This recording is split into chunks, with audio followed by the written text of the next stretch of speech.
I recently got a chance to see Batman v Superman, and I want to just do a kind of review on what I liked and what I didn't like about the film.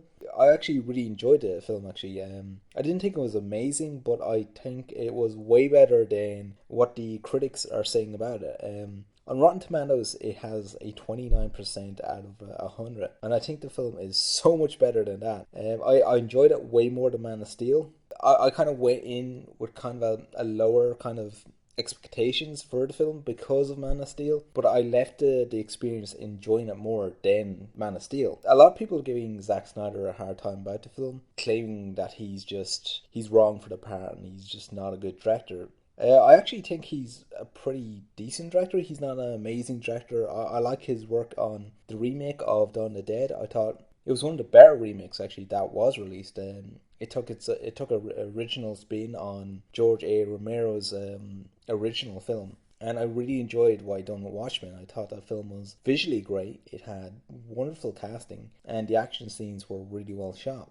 So I want to just go back and talk about what I liked about Batman v Superman. I'm not actually going to go into a synopsis of the film, and I'm going to try and keep away from as much spoilers as possible. So I'm going to just talk about the things I liked first, and then I'll discuss the things I didn't quite like. One of the first things I did really enjoy was the new version of Batman. I got to say, Ben Affleck, he plays both characters great. He plays Bruce Wayne as this kind of older, more beat version of the character. He's been through a lot. He's seen a lot. He's kind of distanced himself away from the world, and he's seeking his past a lot. He's looking back at his choices he's done as Bruce Wayne and Batman, and it's really interesting. We haven't seen this version of Batman on the big screen. We kind of have a little bit in The Dark Knight Rises, but not fully to this extent. He's heavily based on The Dark Knight Returns, as is the entire film, but this is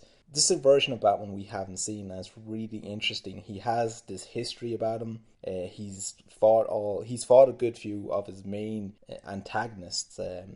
There's hints of the Joker. I think there's hints of the Riddler as well, and we even actually see that he's actually lost to Robin. And they're saying that the solo film could actually follow on from one of the storylines of Under the Red Hood, which is one of the better Batman storylines. I also really enjoyed him as Batman. Physically, he was just a powerhouse. He was just something terrifying looking. He looked way bigger than Christian Bale ever was as Batman. He was almost Tom Hardy big. That's how big he was as Batman, and when he was in the suit, it just made him look even bigger. His shoulders looked massive. I must say the Batman suit was also great. It was very much more similar to the comic. It wasn't fully black, which I really liked. It was kind of black and grey, which was more similar to the style of the actual comic books. I loved the Batmobile and how it was more similar to the actual comics once again. Jeremy Irons as Alfred was also fantastic. The dynamics between both him and Ben Affleck worked so well. It was just great. I think it was one of the best versions of Batman we've ever had. Okay, now I want to touch in on the actual cinematography of the movie. This thing about Zack Snyder as a director, he's a very stylish director in terms of shots and in terms of lighting, in terms of he's really good at kind of using slow motion. But I mean, in that sense, he's also, his style kind of takes over from the substance of his films. Batman v Superman is a great looking film. I mean, a lot of people say it's a little too dark, but I mean, it's visually stunning. I mean, there's a wonderful scene in the opening where they kind of recreate that scene we've seen so many times before. Bruce Parents' parents they get killed when they're coming out of seeing I think it's the Mark of Zorro, and it's really stylishly done. It's really bright, and there's a nice bit of slow motion. It's a really nicely shot scene, and it's not as good, of course. The scene lacks the substance that the Christopher Nolan scene had in Batman Begins, but it was just a really nice looking scene. That's the thing about Zack Snyder's films. Whenever he uses colors just pop out. They're just great. Like the cinematographer of this film was the same cinematographer that done Watchmen, so they kind of have a very similar color palette, so which I really enjoyed. So that's one thing I loved about the film, was the cinematography was on point. Another thing I loved about this film was the Batman style action scenes. There is a fight scene in it where there's a couple of fight scenes with Batman, and I gotta say the fight scenes are so well choreographed and shot. It almost felt like a live action version of the Arkham games. It felt real rough and raw and organic, and I think this was one of the first times we actually see Batman as a proper martial artist, because they often forget this. Batman is a mixed martial artist, and he's one of the greatest martial artists of all time. And a lot of times in the live action movies, they kind of miss this. I was never really overly impressed with the fight scenes that were in the Dark Knight trilogy. I mean, I loved them films, but the fight scenes were always one of the letdown of the movie. But the fight scene in this film, it felt like a live action version of any of the fights in the Arkham games.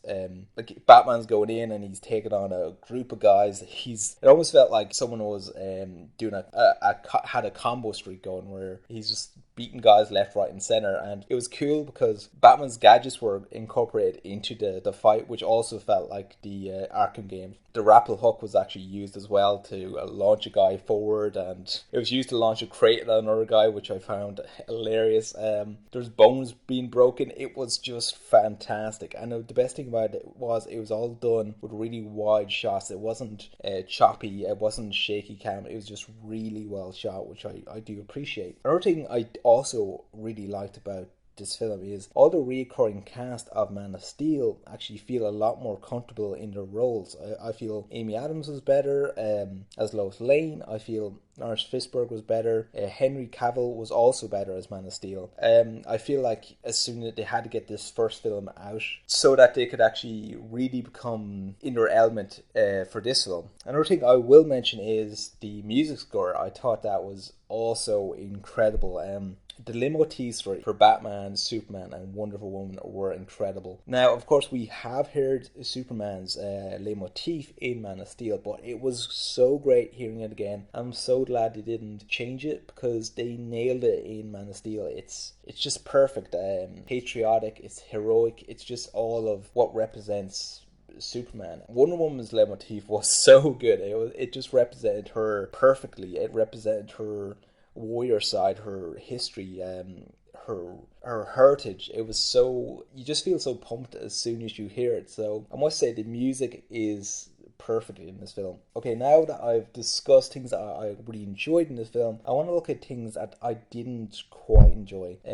First off, the third act of the film, I feel, is where the film kind of goes downhill a little bit. The first two acts are really well done. They develop the characters, they develop the world, they flesh out the characters a lot more as well. And there's a wonderful build-up to the conflict between Batman and Superman, and that's really well done, I think. But the third act becomes very generic, and it just becomes very predictable, and it's just kind of filled with superhero type cliches. There's a damsel in distress, there's kind of you've seen it in the trailers, there's a creature that they must face off against. It's just really cliche driven, which was disappointed with. So yeah, the first two acts were great. The third act really does let the film down a lot. Another thing I was slightly disappointed was the actual fight between Batman v Superman. It felt quite short. It also felt very one-sided, actually. I mean, for when it was happening, for the most part, it was really clever, and it did feel very much like The Dark Knight Returns. In other words, where Batman would use his gadgets and he would plan them in such a way that he would lure Superman into it, and all that was really well done. It was really clever, but I felt it was a little short, the fight scene. I thought there could have been a little more to it. Once again, I thought the choreography was great, the cinematography was great, all that was wonderful, but it felt a little short. Oh, and how the fight ended was the most ridiculous thing I've ever seen in cinema history. It was, oh my god. I mean, literally, I felt like the writers could have come up with something That was a little smarter than that then. All I can say is it's best described as the Martha scene, and that's all I'm going to say about how it came to its conclusion. Oh my god. That was one of the biggest disappointments of the film, was the fight scene was just a little short, and the conclusion for how the fight ended was also very unsatisfying. One thing I will mention is I wasn't crazy about Jesse Eisenberg as Lex Luthor. I enjoyed him once again in the first two acts. There was moments where his voice would go up and down, in terms he'd say certain words really kind of louder, more of a higher pitch than normal. It was kind of almost unbalanced. In the third act, he's completely different. He's almost even more unhinged. He's more crazier, and he's almost very Joker-like, which is really disappointing because I didn't hate his performance. I thought it was a unique take on Lex Luthor, but I felt he was a little too crazy, a little too unbalanced as Lex Luthor in the third act. So moving on, I kind of want to talk about Wonder Woman. Now, Wonder Woman, she has a few lines here and there, and she does get involved in action, and that's all great. But I mean, I wasn't overly impressed with her character. She didn't have a lot to do, she didn't have a lot to say, and whenever she did speak, I wasn't blown away by her performance. It was just, yeah, okay. I think in a full-length film she might do fare better. I did do a bit of research on Wonder Woman for this film, and a lot of people have given Gal, the actress who plays her, a hard time. Now, Gal is quite a tall actress. She's at least 5'10" in height, which is very similar to Wonder Woman in the comics. Wonder Woman in the comics, in terms of weight, she's about 130 to 140 pounds. And I mean, that's a thing that's been discussed so much online, that she's too skinny for the role of Wonder Woman. And I will actually admit, a lot of people were right about this, that Gal did seem a little too small to play the role of this warrior who's been around for centuries. She doesn't exactly have that physique about her in that third act. That the costume was almost too big for her, too baggy or too ill-fitted. People have praised her in the third act, but I mean, it was all very CG heavy. Even Wonder Woman's actual fighting and her action sequences, a lot of that was very CG heavy. So I cannot really judge her performance in this film. I feel that she could redeem herself so much in her own film, which is going to be released next year.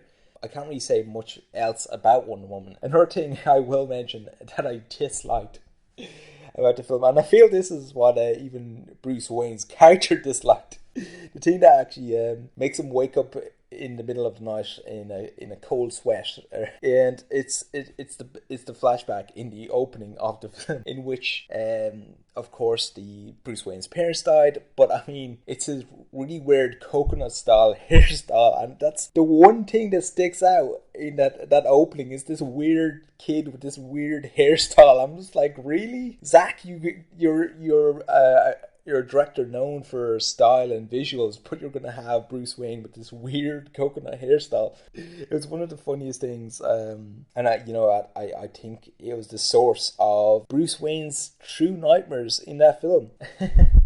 That's all I want to talk about for Batman v Superman. It's not the worst film ever. It's not an amazing film. It does have its flaws. It is a little too long. There is pacing issues, but it's certainly not as bad as what the critics are saying. It's definitely worth watching at least once. What I'd give it out of 5 stars or out of 10, I'd probably give it a 3 out of 5 in terms of stars, and in terms of out of 10, I'd probably give it a 6 out of 10. It's worth checking out, and it's nowhere near as bad as what the critics are saying. So give it a chance, ignore what the critics are saying, and just go in with an attitude that's kind of neutral. In other words, don't compare it to Winter Soldier or any of the Marvel films. Go in and just enjoy the film like you don't know much about it, like you've just almost heard about it. So if you like this video, be sure to subscribe to the channel.